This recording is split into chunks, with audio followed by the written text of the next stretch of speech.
बिस्मिल्लाहिर्रहमानिर्रहीम। अस्सलाम वालेकुम नादरीन, आप यूट्यूब चैनल देख रहे हैं, मैं इमरान खान हूँ। सबसे पहले तो बल्दियाती इंतखाबात कराची के मुलतवी करवाने की तो कोशिश की जा रही है, लेकिन इस्लामाबाद के बल्दियाती इंतखाबात मुलतवी करवा दिए गए हैं।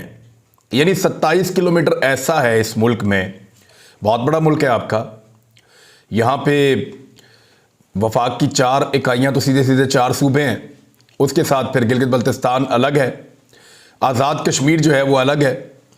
तो इतना बड़ा मुल्क है और वहाँ पे सिर्फ 27 किलोमीटर के ऊपर इंपोर्टेड हुकूमत मौजूद है जो रजीम चेंज ऑपरेशन के नतीजे में बनी थी, और वो 27 किलोमीटर में भी इंतखाबात लड़ने के काबिल नहीं रहे। यानी जिस 27 किलोमीटर के अंदर हुकूमत है शहबाज शरीफ साहब की या बिलावल की, आसिफ अली जरदारी की, मौलाना फजल रहमान की और बाकी सारी जमातों की, तो हालात ये है कि वहाँ पे बल्दियाती इंतखाबात भी नहीं होने दे रहे और बहुत अजीबोगरीब भोंडी हरकत की है।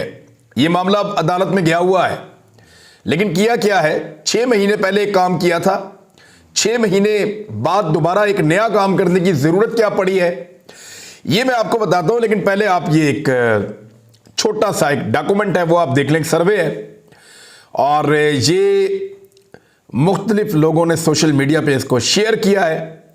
101 टोटल यूनियन कौंसल्स हैं, उनमें मुस्लिम लीग नून के जो जीतने के इम्कानात हैं ना, वो सिर्फ 25 नशस्तों के ऊपर हैं, और वो भी इम्कानात हैं। 25 नशस्तों के ऊपर जो है वो मेजॉरिटी पार्टी PMLN सिर्फ 25 यूनियन कौंसिल के अंदर 101 में से।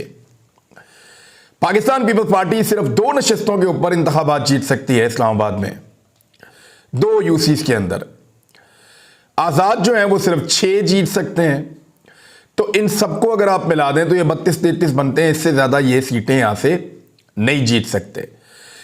63 नशस्तों के ऊपर पाकिस्तान तहरीक इंसाफ सबसे आगे चल रही है, यानी लगभग 2/3 मेजॉरिटी इस्लामाबाद की पाकिस्तान तहरीक इंसाफ होल्ड कर रही है। और ये जो असेसमेंट जारी की गई है, ये जो पॉपुलैरिटी है उसकी बुनियाद के ऊपर जारी की गई है, आज़ाद उम्मीदवारों की राय लेते हुए। और PTI के 3 तो MNAs हैं, इस्लामाबाद में 3 MNAs हैं, तीनों का ताल्लुक पाकिस्तान तहरीक इंसाफ से है।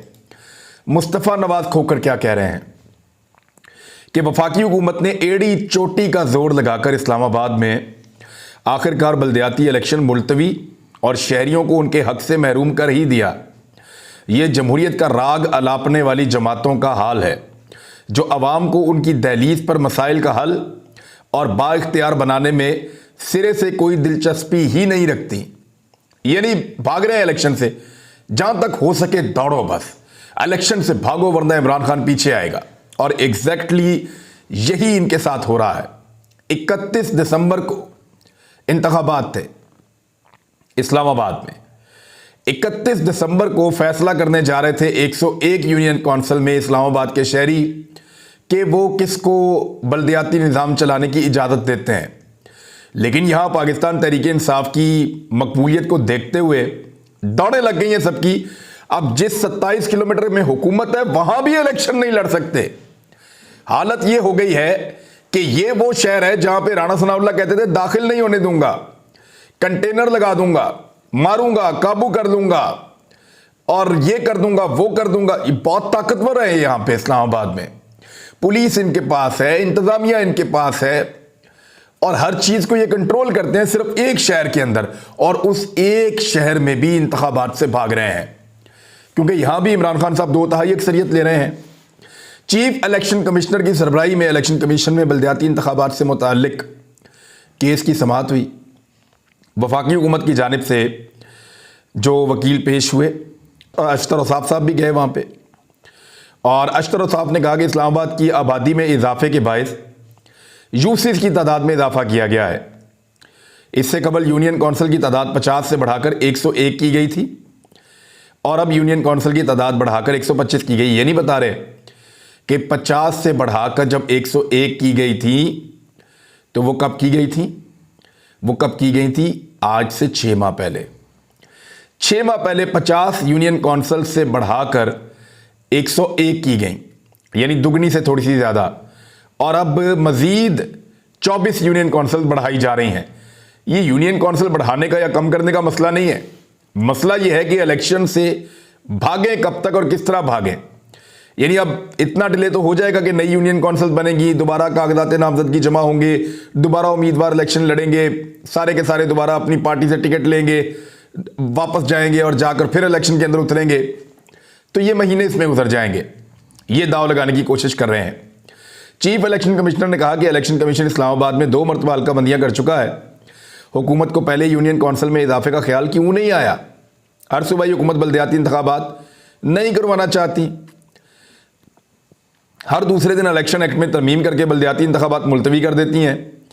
अब ये जो बातें कर रहे हैं ना चीफ इलेक्शन कमिश्नर, इसके बाद उनको कहना चाहिए था कि बिल्कुल जी हम इंतखाबात करवा देते हैं। अली नवाज अवान जो पाकिस्तान तहरीक इंसाफ की जानिब से गए थे और उनके वकील बाबर अवान ने यूनियन काउंसिल्स की तादाद में इजाफे की मुखालफत करते हुए कहा कि यूनियन काउंसिल में इजाफे के बिल की हतमी मंजूरी अभी नहीं हुई। सदर मुमलिकत 1 जनवरी तक बल्दियाती इंतखाबात का कानून वापस भिजवा सकते हैं। वफाकी हुकूमत ने इलेक्शन कमीशन से मुशावरत के बगैर यूनियन काउंसिल्स की तादाद में तब्दीली कर दी है। तो इस तरीके से जो है वो फिर भी इसके बावजूद दलाइल सुनने के बाद इलेक्शन कमीशन ने वफाकी हुकूमत की दरखास्त मंजूर करते हुए इस्लामाबाद में बल्दियाती इंतखाबात मुलतवी कर दिए। अच्छा, इसमें जो है ना एक अजीब चीज़ ये हुई है कि बल्दियाती इलेक्शन में जो केस है उसमें इस्लामाबाद की आबादी 20 करोड़ जाहिर कर देने का इंकशाफ हुआ है। यानी पूरे मुल्क की आबादी जो है वो 22 करोड़ है, इस्लामाबाद की 20 करोड़ है। हुकूमत ऐसी बौखलाई हुई है कि कुछ भी करना चाहती है और ऐसी गलतियों के बावजूद उसको रिलीफ मिलता है और उसको मौका मिलता है। फैसला इलेक्शन कमीशन उनके हक में ही देता है। जो पाकिस्तान तहरीक इंसाफ ने इस्लामाबाद हाई कोर्ट के अंदर केस किया, वहां पे उन्होंने कहा कि अभी 11 दिन पहले हुकूमत ने आबादी में इजाफे का कहकर यूनियन काउंसिल की तादाद 100, 100, 125 करने का फैसला कर लिया। 222 मिलियन के पाकिस्तान की आबादी है तो 205 मिलियन सिर्फ इस्लामाबाद की कैसे हो सकती है? अदालत ने हैरानगी का इजहार करते हुए कहा कि 205 मिलियन सिर्फ इस्लामाबाद की है, यह कैसे हो सकता है? वकील ने कहा कि जो समरी मंजूर कराई गई है उसमें लिखा है कि 205 मिलियन। इसी हुकूमत ने 6 माह पहले आबादी के लिहाज से 101 यूनियन काउंसिल्स कर दी थी और अब 125 कर रहे हैं। एक्चुअली ये इंतखाबात से भाग रहे हैं। असद उमर साहब ने कहा कि इलेक्शन कमीशन ने हुक्मरानों की इस्लामाबाद बल्दियाती इलेक्शन से फरार के लिए मावनत की है। यानी हर जगह कोई ना कोई इनकी मदद करता है, इंतखाबात से फ्रॉड के लिए, इंतखाबात से फरार के लिए, इंतखाबात से भागने के लिए। हर जगह इनकी कोई ना कोई मदद करता है। इलेक्शन कमीशन तो हर जगह करता ही है। इस्लामाबाद में भागने का मौका दिया, कराची में और हैदराबाद में बार बार भागने का मौका दिया, फिर इनको इनकी मर्जी के हल्के चुनकर वहां पे इलेक्शन लड़वाया, वहां पे भी ये हार गए। पंजाब के अंदर इनको भागने का बार बार मौका देते हैं और अब पंजाब और खैबर पख्तूनख्वा की असम्बलियां ही तहरील नहीं होने दे रहे ताकि इनको भागने का मौका दिया जाए। और मुझे तो लगता है कि असम्बलियां तहलील हो भी गई तब भी यह निज़ाम कोशिश करेगा कि इलेक्शन हो ही ना, जब तक इमरान खान साहब के जीतने का इम्कान मौजूद है। उधर PMLN के अंदर एक फड्डा हो गया है, लेकिन उसके ऊपर बाद में बात करते हैं। एक और बड़ी खबर है, तहरीक इंसाफ ने एक फैसला किया है और ये थोड़े दिन पहले मैं अपने प्रोग्राम में बात उठा भी रहा था कि इंसानी हकूक की जो बदतरीन खिलाफ वर्जियां की गई हैं मौजूदा दौरे हुकूमत में, उनके ऊपर वाइट पेपर जरूर जारी किया जाना चाहिए।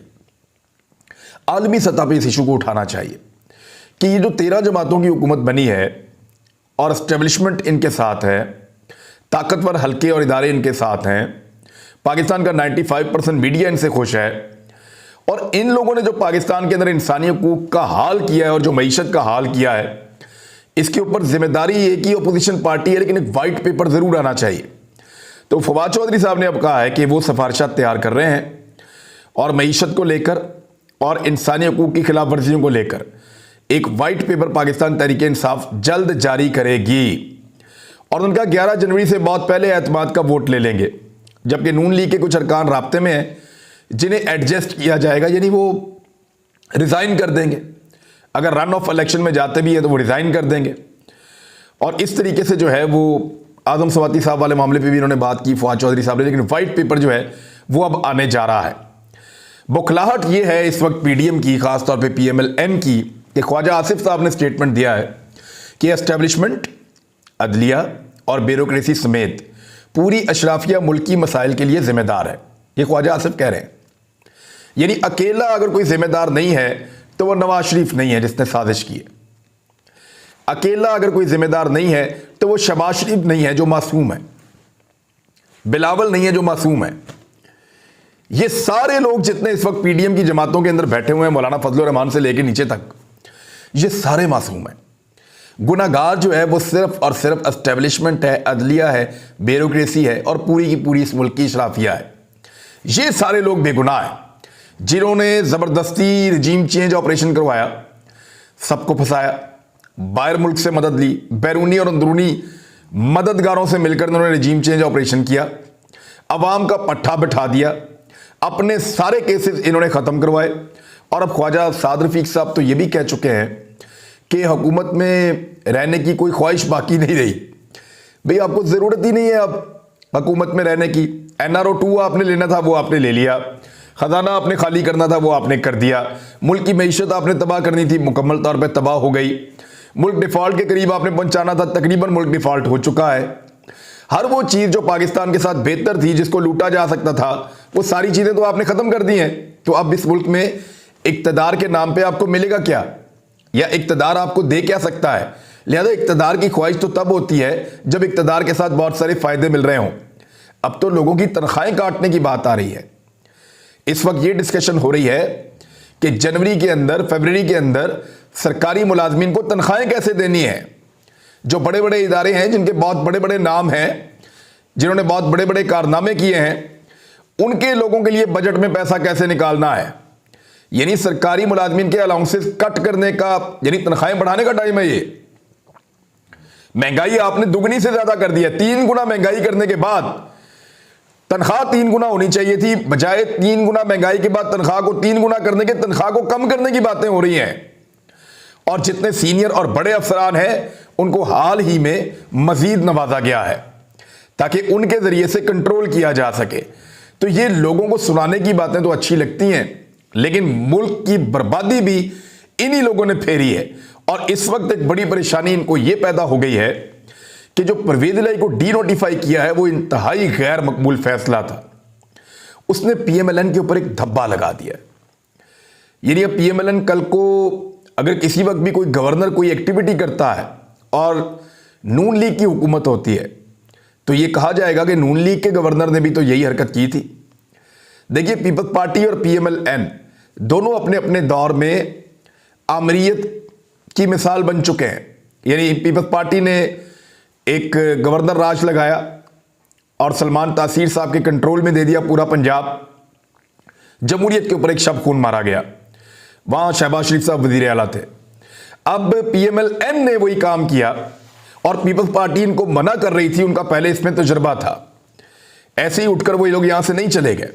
पीपल्स पार्टी इनको मना कर रही थी ये मत कीजिएगा, लेकिन PMLN के कुछ तजुर्बाकारों ने यह फैसला किया हुआ था कि हर हाल में परवेज इलाही को हटाना है। और उनको उनके कुछ सहूलतकारों ने यकीन दहानी भी करवाई हुई थी कि आप ये कर गुजरे, हम आपके साथ हैं। तो उन्होंने आग से खेलते हुए गैर आईनी हरकत की है। अब ये तो पाकिस्तान तहरीक इंसाफ की समझ ही इतनी है, या काफ लीग की, उनको तो चाहिए था इस मामले को पाकिस्तान के हर अदालती फोरम के ऊपर जाकर चैलेंज करें और इसको चलाते रहें। ये तो आइन की खिलाफ वर्जी की है। बजाय इसके कि वो आइन की खिलाफ वर्जी के खिलाफ अदालतों में जाते, उन्होंने अपना आइनी हक सरेंडर करके लिख के दे दिया कि जनाब हम असम्बलियां नहीं तहरील करेंगे जब तक एतमाद का वोट नहीं ले लेंगे। बहरहाल इस हफ्ते वो एतमाद का वोट ले लेंगे, जो हफ्ता शुरू होने जा रहा है।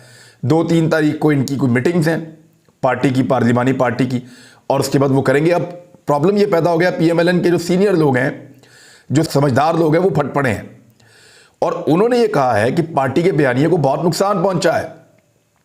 हम वोट को इज्जत देने की बात करते हैं और वजीर आला को हमने एक नोटिफिकेशन से उड़ा के रख दिया है, और फिर जितने कमजोर नोटिफिकेशन पे हमने उड़ाया है वो जाकर अदालत से बहाल हो गए हैं। तो इन चीजों ने PMLN की जो सियासत है उसके नजरिए को बहुत नुकसान पहुंचाया है। यह नाकस हिकमत अमली है। उन्होंने कहा कि इसका तायुन किया जाए और पता किया जाए कि कौन लोग जिम्मेदार हैं। अब वो अता तारड़ जैसे लोगों को, बेचारों को, उनका तजर्बा बहुत कम है, फ्रस्ट्रेशन बहुत ज्यादा है, वो बहुत तेजी से जल्दी जल्दी चीजें करना चाहते हैं। तो जब इस तरह के लोगों को आप आगे लेकर जाएंगे तो वो इसी तरह की अजीबोगरीब हरकतें कर देंगे जो तारीख के अंदर आपके लिए बदनामी का बायस बनती हैं। तो अब PMLN के लिए ये एक बड़ा सीरियस इशू बन जाएगा। फाइनली ये है कि इमरान खान साहब ने ये कह दिया है अपनी सिंध की क़यादत को पाकिस्तान तहरीक इंसाफ की कि तगड़े उम्मीदवारों को चुनना शुरू करें और तगड़े लोगों को पार्टी के अंदर शामिल करें। और बड़ी तेज़ी से सिंध के अंदर अहम शख्सियात पाकिस्तान तहरीक इंसाफ में शामिल हो भी रही हैं और आने वाले दिनों में बहुत बड़े पैमाने पर यह शमूलियतें होने जा रही हैं। यह पहली मरतबा हो रहा है कि एक पॉलिटिकल पार्टी एस्टेब्लिशमेंट के अगेंस्ट जाकर भी बहुत बड़ी तादाद में लोगों को अपने अंदर जमा कर रही है। ऐसा इससे पहले कभी नहीं हुआ। यानी एस्टेब्लिशमेंट जिस पॉलिटिकल पार्टी के सर पे हाथ रखती थी ना, सारे लोग उस पॉलिटिकल पार्टी में जाते थे।